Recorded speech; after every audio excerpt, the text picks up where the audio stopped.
You might know my next guest as the artist formerly known as Hugo Boss, but he's now back to his original name, and his first love as comedian Joe Lycett is back on the stand-up stage. It's awful when they really laugh at that joke, right? Yes, yeah. I was just looking at that thinking, gosh, lockdown's taken its toll on me, hasn't it? I've definitely had a few pies in that time. Haven't we all? I really got back into faggots. I was eating a lot of... have you ever had a faggot? I haven't. What? I'm vegetarian, does that... Oh, yeah, you wouldn't be able to. Yeah, I wouldn't, yeah. Because I started eating all the stuff I had as a kid in lockdown. Oh, so like all the comfort food? Yeah, and it's just mush. Yeah. And it's probably not good mush either. either. A lot of the powdered mashed potato. All of that. Yeah. I was eating all of that. It's all comfort food. It's lovely to have you on the show, Joe Lycett. But can I just say, I feel a bit nervous because you have elaborate stunts. Oh, yeah. I feel a bit worried that I'm in the middle of one and I don't know it right now. You'll never know. I'll never know. You'll never know. No, I wouldn't. I would never do that to you. Yes, you would. Look at his face. I might do that Just to you. explain this to our viewers, because you said in February, I think, that during this tour that you're doing now, you're going to explain how strictly police phone calls... Yes.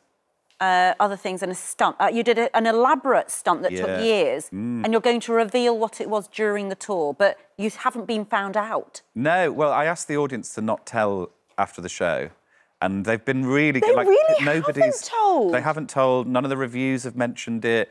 They all have stuck to what I've asked. That's a big really risk for you, isn't it? Because in a sense, you're on tour for a while, and so you need it to be kept in those four walls. Yeah, but actually, it's one of those, like, Catherine, when I said that I'd done a stunt, Catherine Ryan texted me and she's like, what's the stunt? Yes. And actually, it's not the sort of thing that I can explain very quickly anyway. It's quite an elaborate thing, and I did it completely in secret. And as you say, it involved, I got in trouble with the police, there were headlines around the world, there was a giant unicorn, drag queens. It got out of hand. What I had planned to do became much bigger and kind of more beautiful than I had ever expected. Nadine Dorris got completely caught up in one of your tweets. Yeah, well, I mean, I think she's a bit trigger happy with the retweets.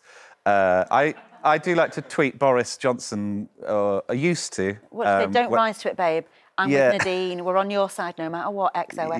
Yeah. I sort of tweet him after PMQs as if I'm like a sort of girlfriend of his. And, Nadine thought that was worth a retweet, but she deleted that within, like, a couple of minutes. So somebody obviously said, take that down, Nadine, maybe. Can I just ask, were you a nightmare as a child? Like, as in, like... No, I was very well behaved, thank you. Wait, were you? So where does all this mischievous, clever, creative stuff, where does it all come from? Because it's the because you're not just funny, you're naughty and mischievous, and you like to push boundaries. Yeah. I know comedians do, but you do it in a really interesting way. That's very nice of you to say. I think, if I'm honest, it comes from, like, a queer place where, the working world, I didn't feel like would probably welcome someone like me who wants to sort of dress a bit different and be a bit sort of over the top. And so a kind of institutions and things like that I didn't have as much respect for as maybe other people did. And so I quite liked to sort of jab at them. Because you felt culturally that you might be excluded from those places, But also that...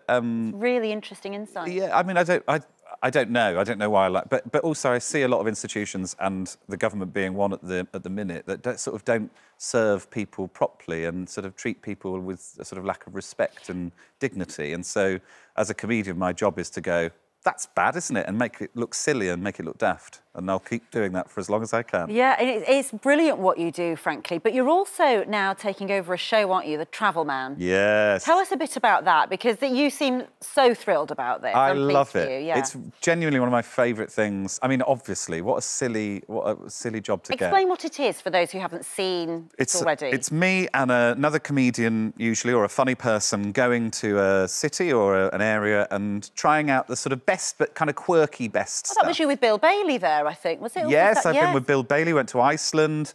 Me, James Acaster, we went to the Basque Country. There's Bill and our great friend, the pony there. That was, in Iceland, we had a great time. And it's just a joy, because I love comedians. I love the way their minds work. And I don't often get to spend that much time with them these days, because we're normally kind of doing solo shows and that kind of thing. So actually, to get time with Bill Bailey, what a treat, what a joy. Can I ask, do you make yourself laugh sometimes? Are you just wandering around the kitchen and go, oh, so funny?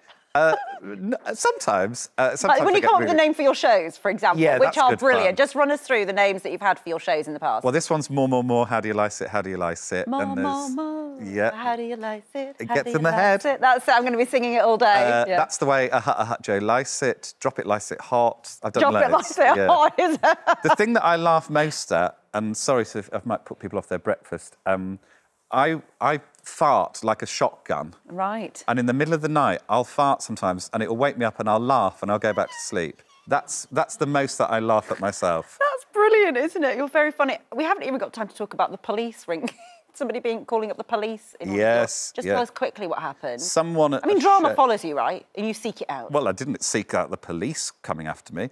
I want a quiet life. Don't want to go to jail. Yeah, somebody called the police after seeing my show. I don't know if they rang 999 or... Yeah, recently, a few weeks ago, and said that I'd committed a crime.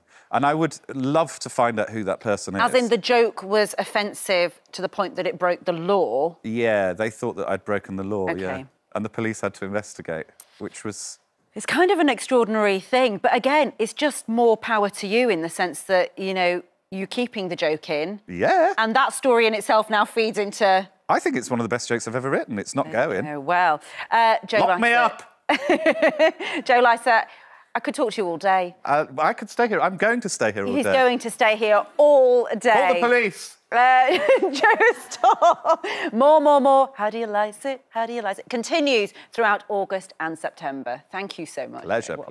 Don't forget, you can watch full episodes of Lorraine on the ITV Hub and all the best clips, compilations and playlists right here on our channel. Just subscribe now and you'll never miss an upload. Click here to watch another video similar to this one, or click here to head to our channel's homepage to explore all of our exciting videos.